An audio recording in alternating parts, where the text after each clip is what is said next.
Hello student, तो law of motion के series में आगे बढ़ते हुए आज हम इम्पल्स का टॉपिक कवर करेंगे।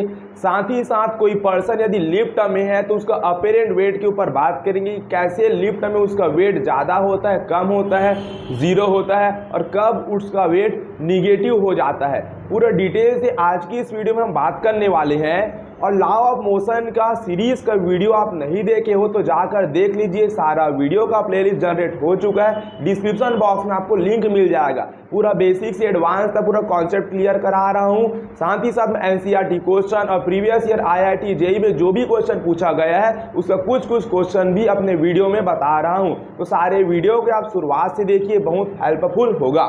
चलिए आज का टॉपिक स्टार्ट करते हैं हम अपना इम्पल्स। इम्पल्स को आवेग नाम से बोला जाता, आवेग, इम्पल्स। देखो इम्पल्स है क्या। अमूमन ये केस हम देखते हैं कि जब भी हम घर के दीवालों में जब खीला ठोकते हैं हथौड़ी के माध्यम से, हैमर के माध्यम से, तो क्या होता है, हम स्मॉल इंटरवल टाइम के लिए ज़्यादा फोर्स अप्लाई करते ही नहीं करते हैं। हम कम समय के लिए ज़्यादा फोर्स अप्लाई करते ना खीले पर, करते कि नहीं करते हैं। तो कुछ टाइम के लिए उसके मोमेंटम में चेंज हो रहा है कि नहीं हो रहा है। अगर दीवार में भाई मैं खीला ठोकूंगा हैमर से तो मैं क्या करूंगा, कम समय के लिए ज़्यादा मैग्नीट्यूड का फोर्स लगाता हूँ ना, लगाता हूँ कि नहीं लगाता हूँ। तो स्मॉल इंटरवल टाइम के लिए मैं ज़्यादा फोर्स लगा रहा हूँ और इस कंडीशन में मोमेंटम में चेंज हो रहा है कि नहीं हो रहा है। भाई खीला है, खीला अंदर जा रहा है, खीला का अपना मास है, यस नो। और जैसे खीला को अंदर हैमर से मार रहा हूँ तो खीले का वेलोसिटी में चेंज नहीं हो रहा है, क्या हो रहा है कि नहीं हो रहा है। तो मोमेंटम में चेंज हो रहा है कि नहीं हो रहा है। तो इसी चीज़ को हम बोलते हैं इम्पल्स। इम्पल्स और कुछ भी नहीं है। यदि आप स्मॉल इंटरवल टाइम के लिए फोर्स लगाते हो ना, यानी कि थोड़ी समय के लिए आप फोर्स लगाते हो, इसी चीज़ को इम्पल्स नाम दे दिया गया है। और कुछ भी नहीं है, एकदम सिंपल है, ठीक है।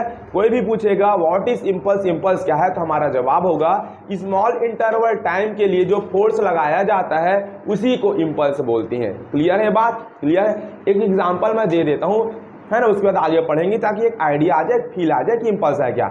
देखियो जब क्रिकेटर जो होता है बल्ले से गेंद को मारता है ना, तो जो फील्डर होता है तो कैच करता है बॉल को, तो कभी भी वो कैच करता होगा, देखना बॉल बहुत स्पीड से आ रही होती है, बॉल स्पीड से आ रही होती है। और जो भाई साहब होता है अपने हाथ को ऐसे पीछे की ओर करता है, करता कि नहीं करता।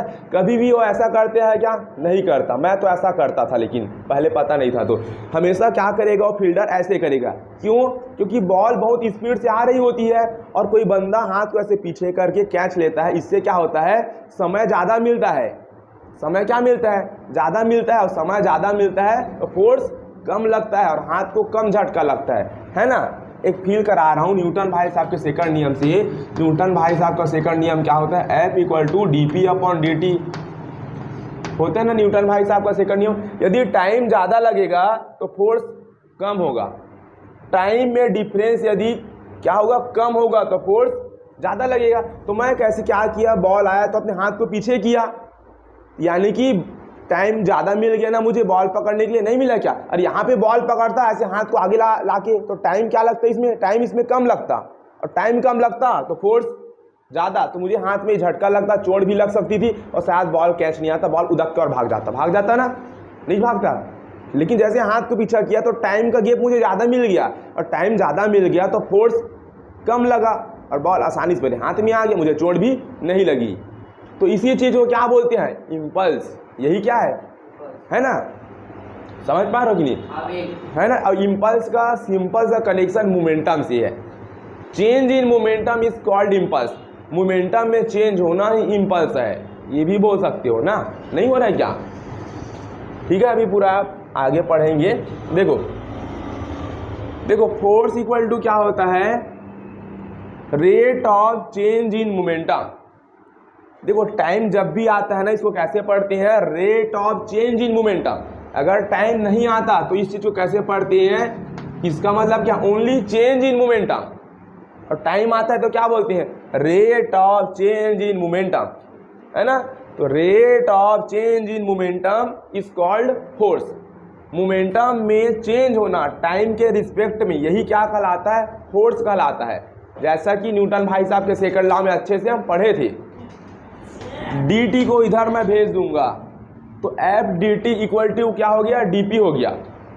तो यहाँ पर ये dt क्या, स्मॉल इंटरवल टाइम, छोटा सा समय के लिए हम क्या लगा दिए, फोर्स लगा दिए।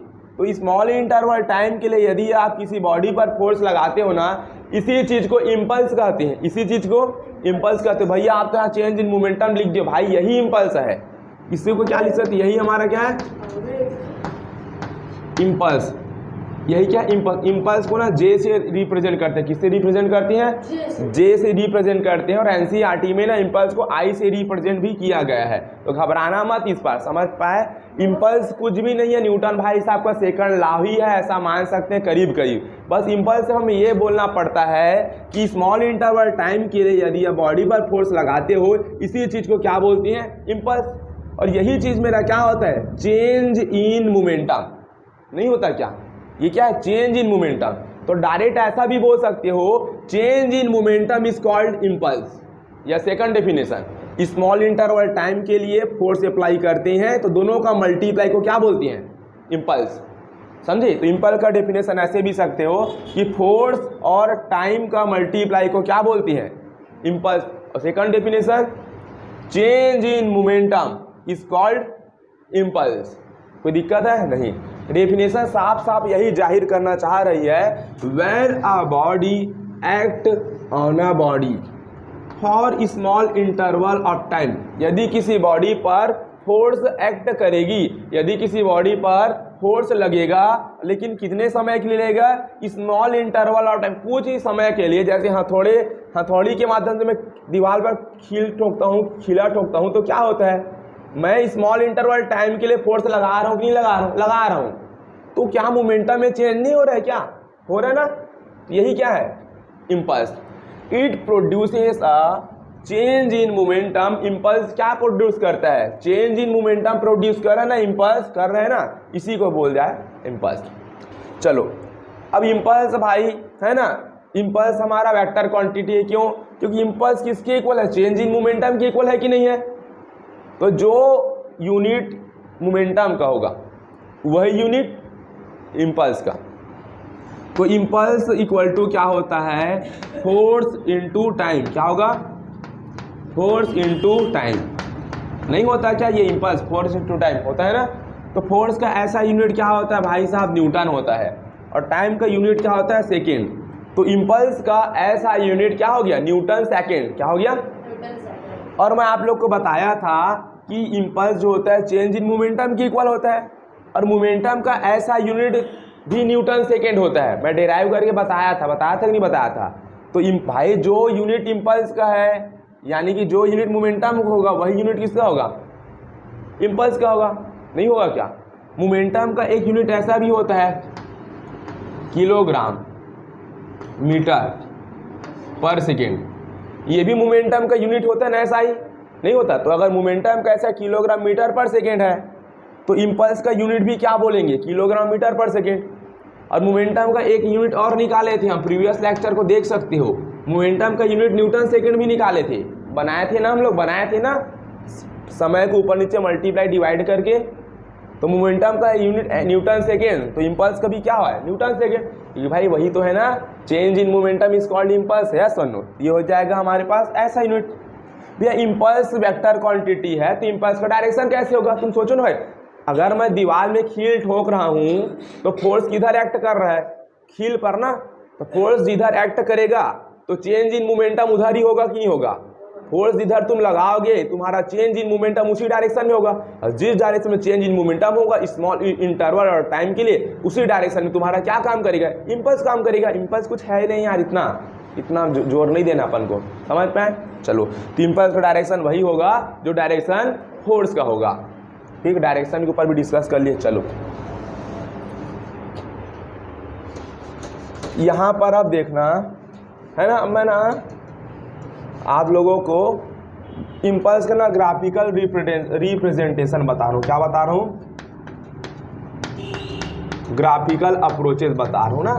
इम्पल्स को तो एकदम नॉर्मल समझ लीजिए, कोई दिक्कत नहीं था यार, कोई दिक्कत, एकदम सिंपल था, है ना। फोर्स और स्मॉल इंटरवल ऑफ टाइम का मल्टीप्लाई को इम्पल्स बोलते हैं, या change in momentum is called impulse. एकदम सिंपल था, कोई दिक्कत वाली बात नहीं थी। ग्राफिकल मेथड में इम्पल्स को समझते हैं, इम्पल्स क्या है ग्राफिकल मेथड में, एकदम सिंपल है ना, भरोसा रखो। चलो इम्पल्स का पहले डेफिनेशन पढ़ लो। देखो मैं ना पहले क्या होता है फोर्स, देखो ग्राफिकल मेथड ना ये मिटा रहा हूँ। देखो फोर्स इक्वल टू क्या होता है, फोर्स इक्वल टू क्या होता है, rate of change in momentum is called force. ठीक, तो F into D T is equal to क्या होगा, चेंज इन मोमेंटम। होगा कि नहीं होगा, ये होगा, होगा कि नहीं होगा, होगा। चलो अब इस कर्व में देखिए, है ना, इस कर्व में देखिए यहाँ पर क्या है, impulse of a variable force is equal to area enclosed by the force time curve and time axis. यानी कि हमारा जो इम्पल्स है, ग्राफिकल मेथड में इम्पल्स को कैसे पहचानेंगे भैया कि यही इम्पल्स शो कर रहा है ग्राफिकल मेथड। तो यहाँ पर impulse of a variable force, यहाँ पर ना मैं ग्राफ ड्रॉ किया हूँ। अब इम्पल्स क्या होता है भाई, इम्पल्स दो चीज़ पर डिपेंड करता है ना, कि तुम स्मॉल इंटरवल टाइम लगा रहे हो और फोर्स लगा रहे हो।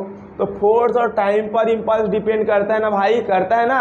मैं ग्राफ खींचूंगा तो किनके बीच खींचूंगा इम्पल्स के लिए, जिस पर डिपेंड करता है मेरा इम्पल्स, फोर्स एक तो टाइम। तो यहाँ पर मैं फोर्स और टाइम के एक्सिस के बीच ग्राफ खींच दिया हूँ।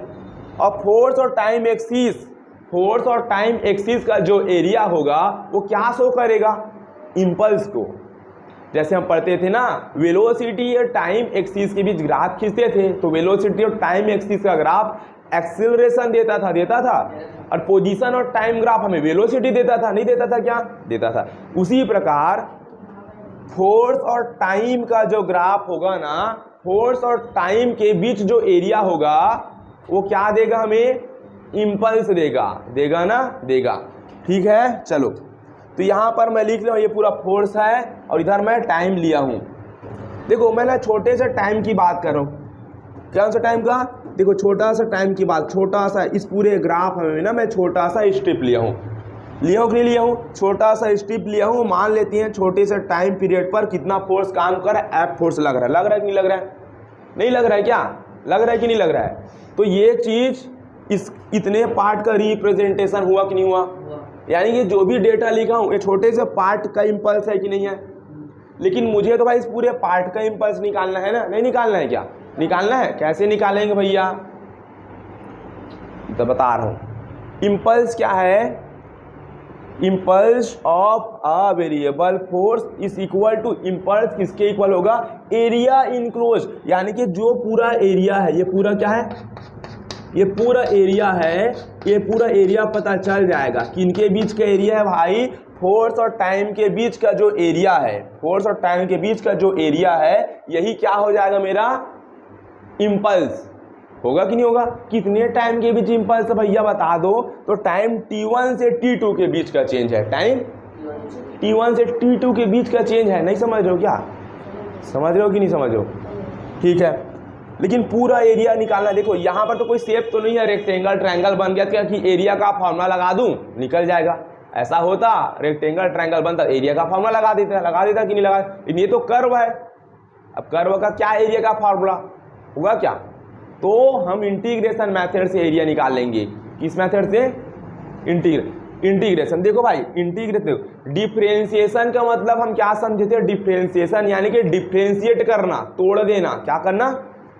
और इंटीग्रेशन डिफरेंशिएशन का उल्टा होता है। तो डिफरेंशिएशन का मतलब डिफरेंशिएट करना, पार्ट में तोड़ देना। तो इंटीग्रेशन मतलब क्या होता है, सबको वापस से जोड़ देना, नहीं होता क्या, जोड़ देना, है ना। इंटीग्रेशन डिफरेंशिएशन का वीडियो लेक्चर डिटेल से सीखना चाहते हो, लिंक डिस्क्रिप्शन बॉक्स में मिल जाएगा, फुल वॉच कर सकते हो बेसिक से लेकर, ठीक है।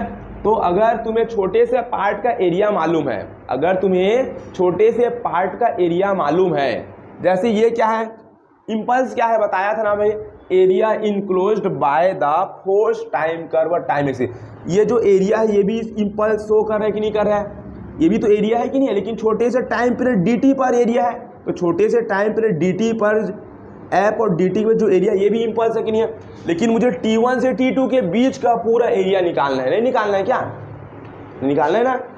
तो ना बता रहा हूँ, देखो इसका एरिया निकालने का कोई फॉर्मूला हमारे पास है नहीं, ऐसा तो नहीं रेक्टेंगल है, ट्रायंगल है, क्वाड्रिलेटरल है तो एरिया का फॉर्मूला लगा लो, नहीं लगा सकता।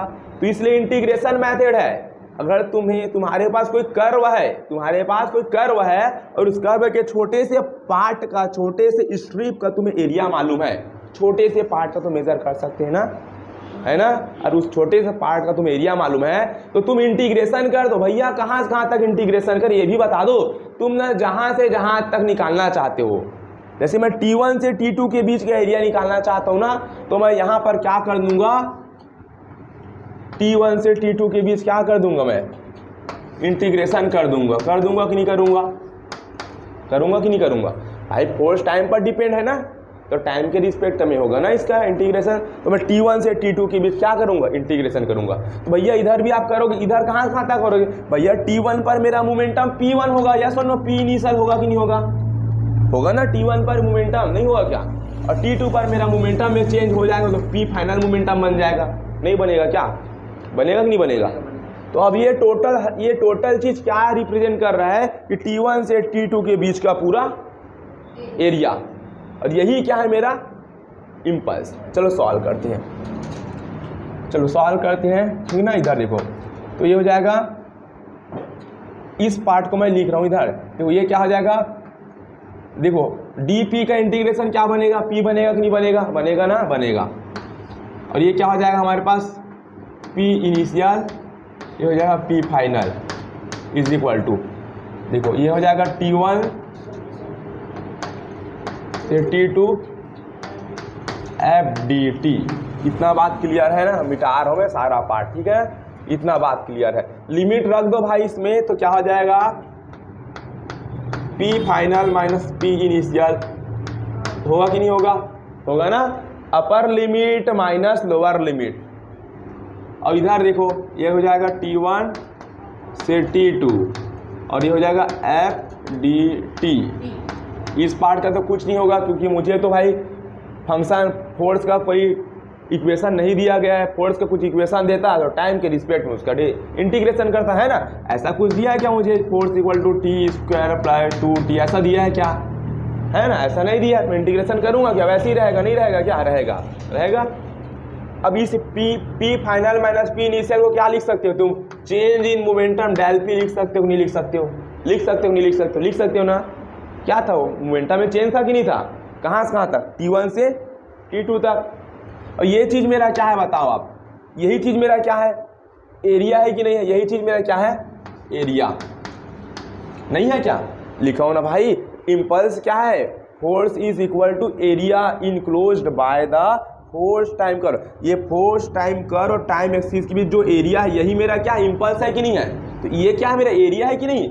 छोटा सा पार्ट मालूम था, छोटे से पार्ट का FDT था, T1 से T2 तक इंटीग्रेशन किया तो पूरे पार्ट का एरिया निकल गया ना, नहीं निकला क्या। तो इसका एरिया ABCA, एरिया है ABCA कर्व का, यस और नो। और यही चीज मेरा क्या बन गया भाई, यही चीज मेरा क्या बन गया, इम्पल्स बन गया। क्या बन गया,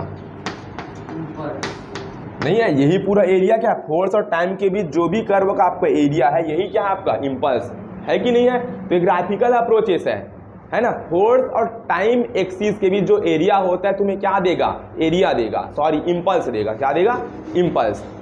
तो देखो, तो एक प्रकार देखो ये क्या है, देखो ये क्या है, इम्पल्स है कि नहीं है, इम्पल्स है कि नहीं भाई, ये बोलो नहीं, ये एरिया इम्पल्स है ना। तो इम्पल्स किसके इक्वल है, चेंज इन मोमेंटम की इक्वल है। मैं पहले भी बताया था ना, इम्पल्स किसके इक्वल होगा, चेंज इन मोमेंटम की, नहीं है क्या, है ना। ये क्या है, इम्पल्स जो होता है चेंज इन मोमेंटम की इक्वल होता है कि नहीं होता, पहले ही बताया था। ग्राफिकल मेथड से भी हमने अप्रोच करना सीख लिया। आइए इसके ऊपर एक ग्राफिकल मेथड से हम कुछ क्वेश्चन सॉल्व करते हैं। तो यहाँ पर इम्पल्स से रिलेटेड एक क्वेश्चन है, ग्राफिकल मेथड से इसको अप्रोच करना है हम लोग को।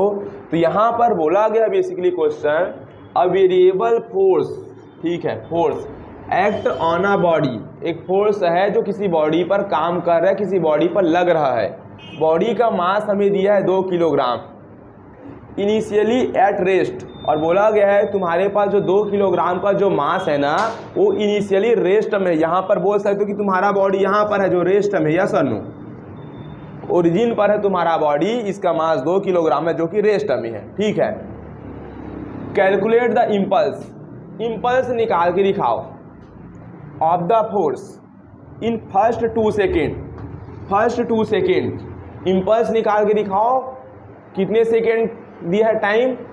सिर्फ 2 सेकेंड। यहाँ पर बॉडी रेस्ट में है, रेस्ट में है ना, मास 2 किलोग्राम है, टाइम क्या है 0 सेकेंड। अब यहाँ से यहाँ तक टाइम कितना हो गया? 2 सेकेंड। हुआ कि नहीं हुआ? तो यहाँ से यहाँ तक कितना इम्पल्स हुआ ये हमें निकाल के बताना है। अब यहाँ से यहाँ तक कितना इम्पल्स हुआ, यानी कि यहाँ से यहाँ तक चेंज इन मोमेंटम कितना हुआ? सिंपल सा, यस और नो। यहाँ पर मोमेंटम 0 है कि नहीं है? बोलो यस और नो। यहाँ पर बॉडी इनिशियली रेस्ट में है ना, तो इसका इनिशियल वेलोसिटी कितना है? बॉडी का मास कितना है पहले देखो, 2 किलोग्राम। यू कितना है? यू 0। तो m into U is equal to P initial, नहीं होगा क्या? पी इनिशियल यानी मोमेंटम शुरू में 0 है, 2 सेकेंड के बाद कुछ ना कुछ मोमेंटम हुआ कि नहीं हुआ? कि बॉडी 2 सेकेंड बाद यहाँ से यहाँ गई कि नहीं गई? गई ना, यहाँ से यहाँ तक नहीं गई क्या? तो कुछ वेलोसिटी से गई होगी, नहीं है क्या? गई है, तो मोमेंटम में चेंज हुआ कि नहीं हुआ? लेकिन स्मॉल इंटरवल टाइम के लिए चेंज हुआ मोमेंटम में, और यही क्या होगा हमारा? इम्पल्स। अब इम्पल्स में ग्राफिकल मेथड में कैसे अप्रोच करती हैं? फोर्स और टाइम एक्सिस के बीच जो एरिया है इनक्लोज्ड फिगर का, इस एरिया को कैलकुलेट कर देंगे, यही क्या निकल जाएगा? इम्पल्स। अब यहाँ पर तो इंटीग्रेशन मेथड लगाने की जरूरत नहीं पड़ेगी, क्योंकि यहाँ पर तो ट्रायंगल दिया, ट्रायंगल का एरिया हमें मालूम है, half into base into height लगा देंगे। इम्पल्स इक्वल टू क्या हो जाएगा? Half into base. बेस कितना है भाई? OB, और हाइट कितना है हमारे पास? AB। यस और नो? OB बेस है ना, बेस बेस कितना दिया गया है? 0 से 2 सेकेंड, तो कितना दिया गया है? 2 सेकेंड है ना। हाइट कितना दिया? देखो हाइट 10 न्यूटन, ये हो जाएगा 10, तो 2 से 2 कैंसल हो गया, तो इम्पल्स हमें कितना मिल गया? 10 यूनिट लिखना ना भूलना, न्यूटन सेकेंड भाई, न्यूटन सेकेंड ना। इम्पल्स कितना मिला तुम्हें? 10 न्यूटन सेकेंड। चलो इम्पल्स तो निकाल लिए, लेकिन ना यार क्वेश्चन ध्यान से पढ़ो, बारीकी से। बोलो ना, क्वेश्चन हर बार बारीकी से पढ़ा करो। इसमें लिखा गया and speed of the body after 2 second. देखो 2 सेकेंड तक बॉडी यहाँ पहुंची, 2 सेकेंड के जस्ट बाद तुम्हारा बॉडी का स्पीड कितना है, तुम्हारी बॉडी का वेलोसिटी कितनी है, ये तुम्हें निकाल के बतानी पड़ेगी। लेकिन 2 सेकेंड बाद, जस्ट 2 सेकेंड बाद कैसे निकालेंगे? देखो हम पढ़े ना, इम्पल्स क्या होता है भाई? चेंज इन मोमेंटम होता है कि नहीं होता है? बोलो, होता है कि नहीं होता है? यही तुम्हारा इम्पल्स, यही तुम्हारा चेंज इन मोमेंटम है, नहीं है क्या? है। तो चेंज इन मोमेंटम कैसे लिख सकते हो? P final minus P initial होता है कि नहीं होता? अभी बताया था, मैं बताया था ना, उसी को डेल P लिखा था ना, लिखा था ना, लिखा था। तो P फाइनल क्या होगा भाई? मास तो सेम है ना, मास इंटू फाइनल वेलोसिटी, नहीं होगा क्या? माइनस P इनिशियल क्या होगा? मास इंटू इनिशियल वेलोसिटी, होगा कि नहीं होगा? मास तो सेम है दोनों में, बस वेलोसिटी चेंज था। शुरू में वेलोसिटी u था, नहीं था क्या? और बाद में कितना हो गया? वेलोसिटी चेंज हो गया, v हो गया कि नहीं हो गया? v हुआ कि नहीं हुआ? फाइनल। चलो रख दो वैल्यू। तो ये मास हमें दिया गया 2 किलोग्राम, दिया है कि नहीं दिया गया है? दिया है। वेलोसिटी कितना है? 2। कितना है हमारे पास वेलोसिटी? वेलोसिटी तो निकालना है भाई अपन को, यही तो निकालना है ना, नहीं निकालना है क्या? ही 2 सेकेंड बाद स्पीड कितना होगा, यही निकालना है ना। ठीक है, m u 0 है तो पूरा टोटल टर्म 0 हो जाएगा ना भाई, u 0 था, टोटल टर्म 0। और इम्पल्स कितना दिया है? 10, तो i की जगह क्या रख दूंगा? 10। तो v कितना आ गया भाई साहब हमारे पास? जो 2 आफ्टर 2 सेकेंड वेलोसिटी हो जाएगा, 5 आ जाएगा मीटर पर सेकेंड। तो इस प्रकार से हम area enclose figure by force and time के बीच का इम्पल्स फाइंड कर लिए, और आफ्टर 2 सेकेंड हम वेलोसिटी भी निकाल लिए। तो इस प्रकार से क्वेश्चन को आपको अप्रोच करना पड़ेगा। ठीक है, हो सकता है यार आपको कोई जाना पहचाना फिगर ना दे, यानी कि ट्रायंगल रेक्टेंगल ना दे, हो सकता है आपको कोई कर्व दे दे ऐसा, और बोल देगा कि t1 से t2 टाइम के बीच इम्पल्स निकालो, t1 1 सेकेंड है, t2 5 सेकेंड है।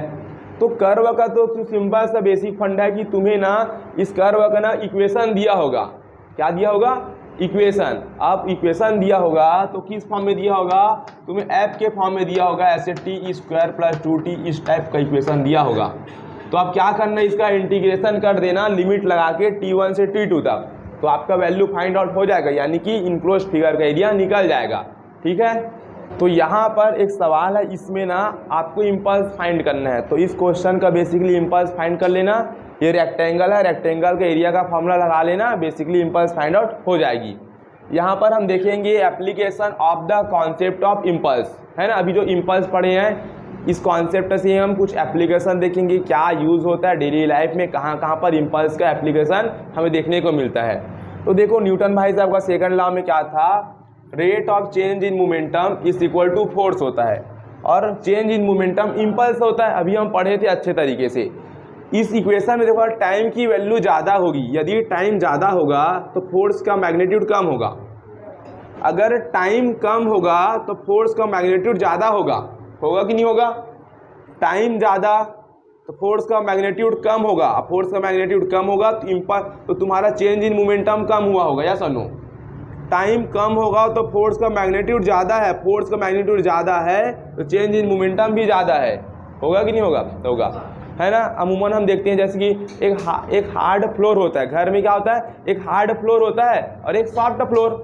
हार्ड फ्लोर यानी कि घर में टाइल्स लगी होती है और एक तरफ मिट्टी होता है, और आपको एक कप दे दिया जाए तो टाइल्स में और मिट्टी में जब कप को आप गिराओगे तो सबसे पहले तो कप जो होता है ना टाइल्स में फूट जाता है, और मिट्टी में ना कप नहीं फूटता है। ऐसा इसलिए होता है क्योंकि जब आप हार्ड मटेरियल में यानी कि टाइल्स पर जब कप को थ्रो करते हो, कप को ऐसे गिराते हो या गलती से गिर जाती है, तो उस टाइम क्या होता है, तुम्हारे पास कप को ना बैलेंस होने के लिए ना टाइम की वैल्यू क्या होती है, वहाँ कम हो जाती है।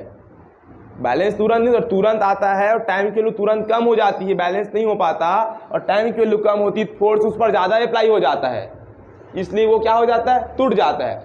इसके विपरीत जब हम मिट्टी वाली जगह हमारे ग्लास को या कप को जब आप गिराओगे तो उसको क्या हो जाता है, बैलेंस होने के लिए बहुत ज़्यादा टाइम गैप मिल जाता है, और बहुत ज़्यादा टाइम गैप मिलता है तो फोर्स की वैल्यू वहाँ कम हो जाती है। इसलिए ज़मीन पर जब कांच गिरेगा और कप गिरेगा तो नहीं टूटता है, क्योंकि टाइम इंटरवल ज़्यादा होता है, ज़्यादा समय मिल जाता है अपने आप को बैलेंस करने के लिए, और फोर्स उस पर कम अप्लाई होता है ना। इसी पर क्रिकेट वाला एग्जांपल दिया था, कोई बैट्समैन बॉल को मारता है बल्ले से, है ना, तो प्लेयर क्या होता है, अपनी हैंड को पीछे की ओर कर लेता है, क्योंकि जैसे बॉल आ रही है और अब आप अपनी हैंड को पीछे की ओर करोगे, क्या होगा, आपको ना बहुत ज़्यादा समय मिल जाएगा, समय का गैप आपको बहुत ज़्यादा मिल जाएगा, और समय का गैप मिल जाएगा तो फोर्स की वैल्यू कम हो जाएगी, इससे आसानी से बॉल कैच आपके हाथों में आ जाएगा।